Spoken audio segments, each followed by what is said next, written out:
Hello friends, അപ്പോൾ ഇന്ന് നമ്മൾ ഉണ്ടാക്കാൻ പോകുന്നത് ഒരു കുക്കുംബർ ജ്യൂസാണ്. നമുക്ക് വീട്ടിലൊക്കെ ഗസ്റ്റൊക്കെ വരികയാണെങ്കിൽ വളരെ പെട്ടെന്ന് തന്നെ ഉണ്ടാക്കി കൊടുക്കാൻ പറ്റുന്ന ഒരു ഈസി ആയിട്ടുള്ള ഒരു ജ്യൂസാണിത്.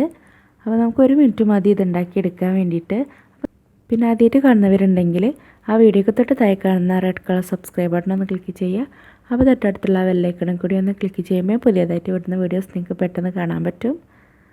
അപ്പോൾ അതിന് വേണ്ടിയിട്ട് ഞാനിവിടെ 2 കുക്കുംബർ എടുത്തിട്ടുണ്ട്. നമുക്ക് കഷ്ണങ്ങളാക്കിയിട്ട് മിക്സിയുടെ ജാറിലോട്ട് ഇട്ട് കൊടുക്കാം. ഞാനിപ്പോൾ ഇത് തൊലിയോട് കൂടി തന്നെയാണ് കട്ട് ചെയ്തെടുക്കുന്നത്. നല്ല ഫ്രഷ് ആയിട്ടുള്ള കുക്കുംബറാണ്. നിങ്ങൾക്കത് ഇഷ്ടമല്ലാന്നുണ്ടെങ്കിൽ നിങ്ങൾക്ക് തൊലി കളഞ്ഞതിന് ശേഷം നിങ്ങൾക്ക് ജ്യൂസാക്കി എടുക്കാം. പിന്നെ വേണ്ടത് പഞ്ചസാരയാണ്. ഞാനിപ്പോൾ ഒരു 3 ടേബിൾ സ്പൂൺ പഞ്ചസാര ഇതിലോട്ട് ചേർത്ത് കൊടുക്കുകയാണ്. മധുരമൊക്കെ നിങ്ങളുടെ ഇഷ്ടത്തിനനുസരിച്ച് ചേർത്ത് കൊടുക്കാം. പിന്നെ നമുക്കിത് പഞ്ചസാരക്ക് പകരം നമുക്ക് തേൻ വേണമെങ്കിൽ ഉപയോഗിക്കാം.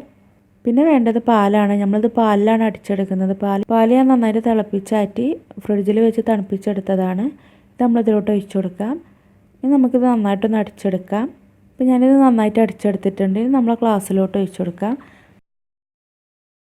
അപ്പോൾ ഞാനൊരു ഭംഗിക്ക് വേണ്ടിയിട്ട് കുറച്ച് തേൻ ഒഴിച്ചു കൊടുക്കുകയാണ് ഈ ഗ്ലാസ്സിലോട്ട്.